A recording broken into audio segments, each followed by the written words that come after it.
If you came to me one day and said, Kyron, you have to pick 3 of the safest altcoins that would get you the most returns this bull run, what would they be? Well, I would instantly tell you the 3 altcoins in this video. There is no close 4th, 5th, or whatever place. These by far, in my opinion, are Bitcoin safe level projects, but are going to get us the highest possible returns. And I'm not joking about that.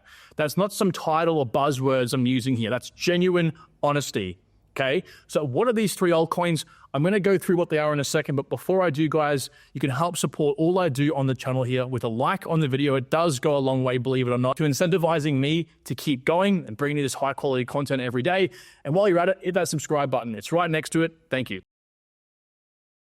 So first of all, I do apologize for the quality of the video. I'm obviously not in my normal setup. Right now, I have no power, so it's going to be laptop video only. But these 3 altcoins, okay, they're in the best narratives of the bull run. Right now, we've seen arguably, well, historically, I would say one of the worst narratives possible for this bull run, which is Web2 utility coins jump up on average here about almost a 5x. Now, the 2 narratives of the 3 coins I'm talking about today are real-world assets and, of course, AI. That already is a massive tick. That's probably 80% of your research done right there. And we can see here that AI themselves have only pumped up just under a 2x, while real-world assets are almost a 3x. So already speaking, they're not the narrative pump just yet. They are climbing substantially, and there's so much room on the table. When they do have their narrative pump, like we saw here with the Web2 utility coins, imagine a 5 to 10x from these levels on average. Insane growth is ahead of us, and already they are creeping up the stack over here. Real world assets have actually flipped meme coins year to date. And if we come down here a little bit, we'll see AI coins not too far behind. They're up 75% year to date on average. But like I said, we don't need them to be performing exceptional right now because it's not their narrative pump. This is just general market growth. Okay, we all know real-world assets and AI are likely going to be mass leaders in the real world in their own rights. Obviously, AI has taken leaps and bounds so far in the last few years. And the beautiful part about real-world asset and tokenization is that this is uniquely specific to crypto, meaning that anyone that looks at RWA or tokenization has to go to crypto. Not to mention as well, the risk and reward, like I said in the intro, must be there. It's plain and simple. Those of you in the private community or those of you who've been watching this channel long enough knows I don't make decisions unless there is a minimal risk and extremely high reward. It's as simple as that. Now, again, we also look towards the reward side of this and the risk and go, okay, well, who's behind each narrative? We have BlackRock pushing tokenization just as much, if not more, than they're pushing the Bitcoin narrative itself. And we have NVIDIA, the world's largest AI company. Oftentimes it does move into the largest company in the world. Again, behind the AI projects we have here, particularly the one I've chosen today is actually extremely close, not in a Fugazi sense. I'm talking literal close with NVIDIA. Again, RWA, like this post from realworldasset.xyz says, everyone, literally everyone is looking to tokenize anything these days. It's such a massive shift thanks to BlackRock and others. And the AI market, of course, is going to be probably close to 2 trillion by 2030. And of course, this is a forecast. A lot of these forecasts like to be conservative. So no matter what way you put it, if something happens in this cycle, and God forbid we have a black swan event and everything comes crashing down in the next month or so, just saying, at least we have solace knowing that these 3 projects are going to do well in the long run, in the next cycle, regardless of what happens in this cycle. So what are the 3 no-brainer, super obvious picks right now? Minimal risk, massive upside, and yes, put me on blast, quote me as saying this, I don't care. In my honest opinion, not financial advice, they are just as safe as Bitcoin. Yet I do believe can from here offer 10x gains, if not honestly more. First pick here is Ondo Finance. Now guys, I get it, right? Ondo's a large cap. You're looking at it right now at a $2.5 billion market cap thinking, where can it honestly go? We'll look at some price predictions here in a moment, and it should hopefully wake you up to realize how much money's on the table. Don't go looking at no meme coins or micro caps here when we have large caps still in massive potential upside. Like I said, minimal risk even from here.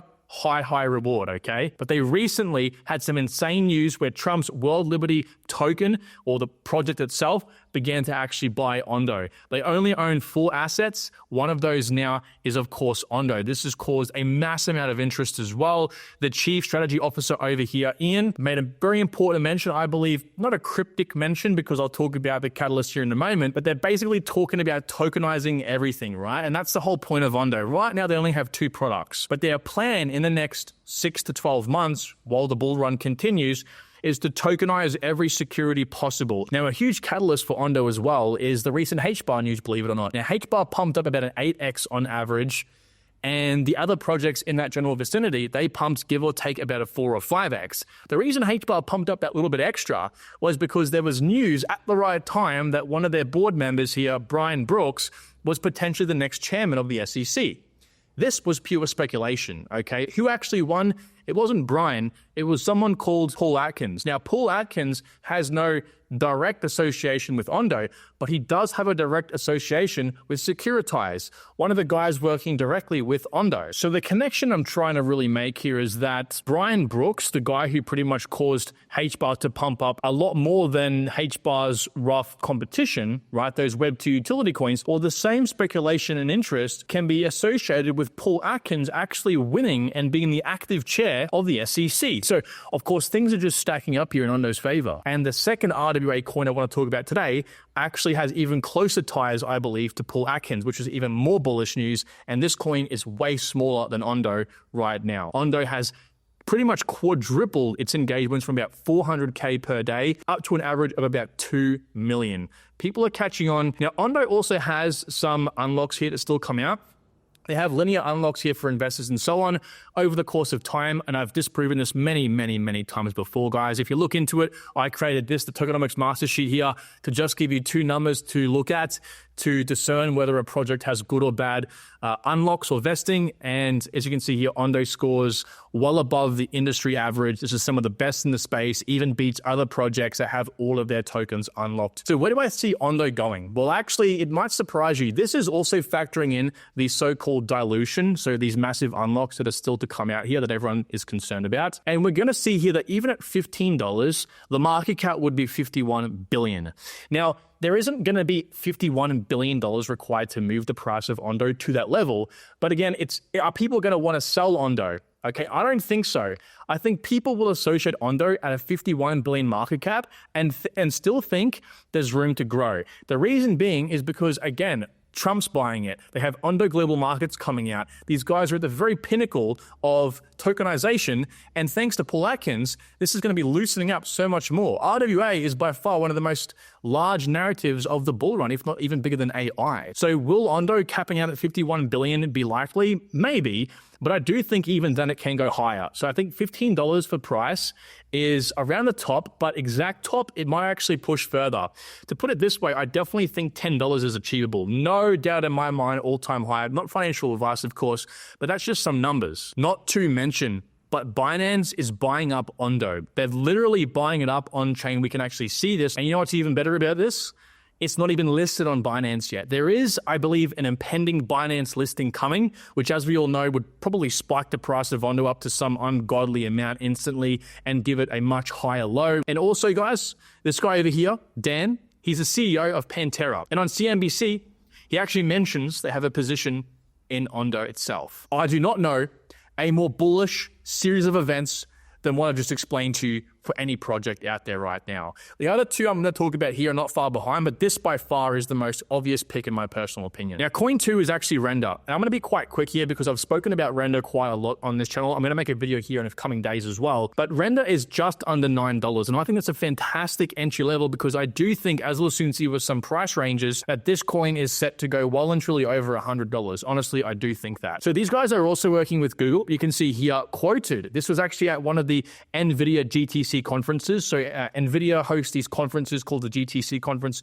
every year, and they bring on speakers to talk about projects and all the rest of it. Jules Urbach, the CEO of Render, is actually very close with Jensen, the CEO of NVIDIA. Okay, he's been on these NVIDIA GTC conferences now, going back, I think, as far as 2012, since they first started doing these. And this was a direct quote here from Google, right? Bringing A2 instances to render is a game changer for ultra high resolution production, so on and so forth. There was also one of these quotes from Microsoft as well. We're thrilled to be part of Atoi, the parent company of Render, new render network, and deliver enterprise-level hybrid GPU cloud rendering.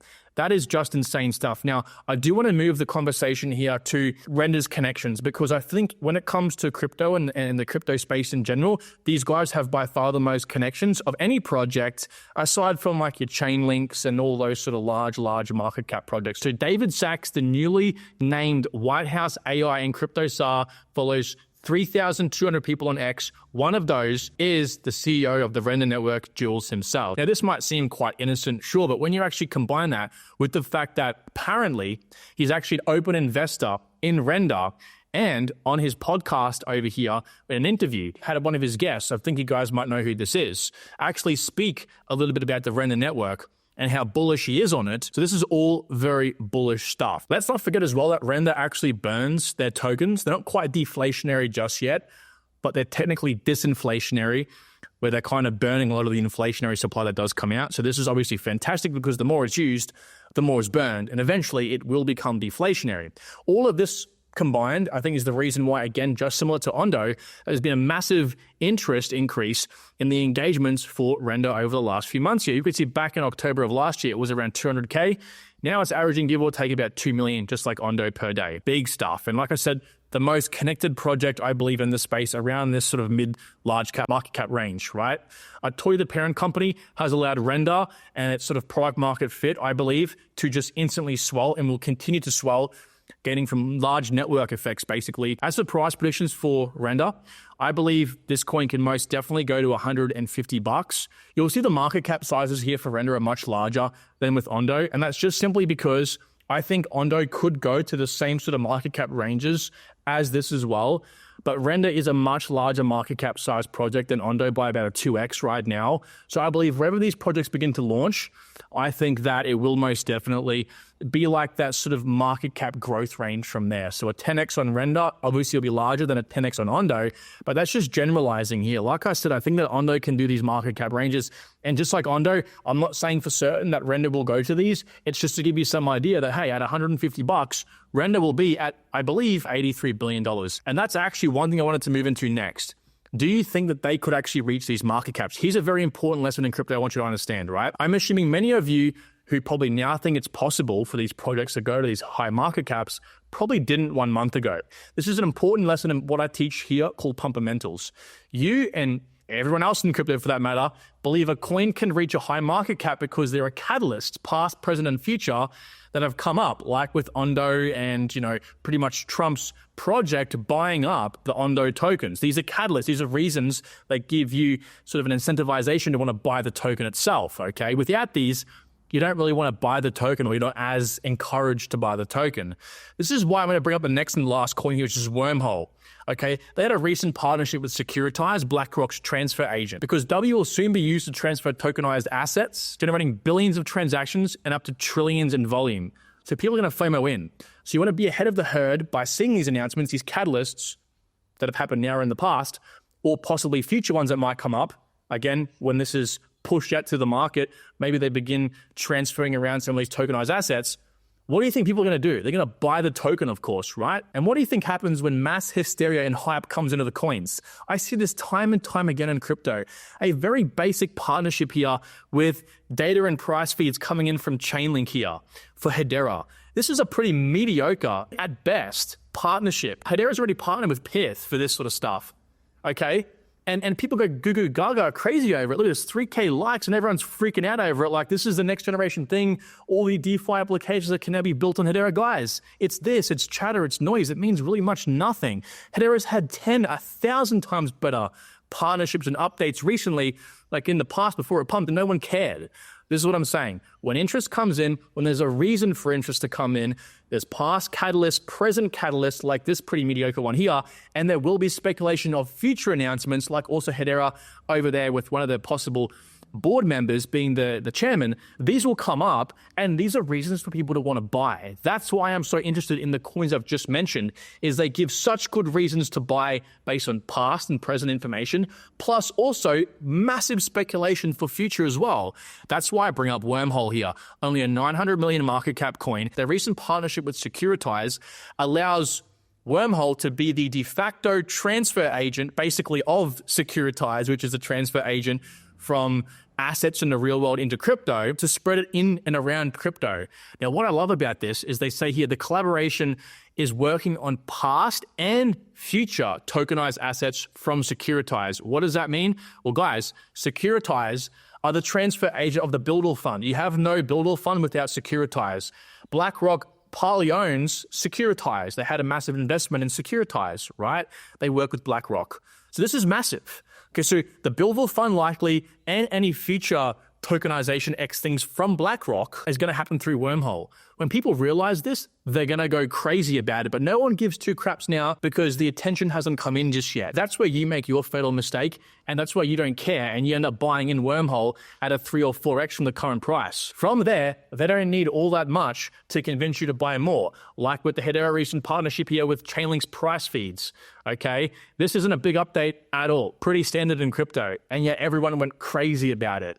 Okay, so you got to understand how people work. And like I said before, just like Ondo, there is a actually even probably a more synergetic relationship here with Wormhole and Paul Atkins, the new chairman of the SEC, because as I said, Paul Atkins is a board member on Securitize, and Securitize are working very directly here with Wormhole to bring that all directly on chain. So I believe it's a little bit more of an important relationship than even Ondo. So that's fantastic. And when we compare Wormhole with its direct competitors here in terms of how much they've been transacting, so how many messages or transactions have they processed and what's the overall volume, you can see here the total messages over here or transactions for Wormhole is 1 billion and total volume is 53 billion versus its most direct competitor here, Layer 0, at only 130 million transactions. And in the last 24 hours, only $60,000 worth of volume versus 134 million, okay, let alone the total volume.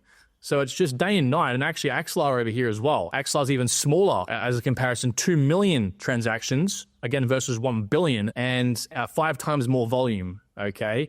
So in my opinion, there is no denying that Wormhole is a sleeping giant, okay? So guys, these are the 3 coins I would, again, tell friends and family and even you guys, as I've just done here, about it if I could only pick 3 coins for this cycle to just go all in on. And I would not be stressed at all about these picks. I'd sleep pretty well at night knowing I'm going to get great gains, and the risk, the downside here doesn't matter, because if I end up round tripping these because the cycle ends early, for example, in the worst case, at least I know they'll do well in the next cycle as well.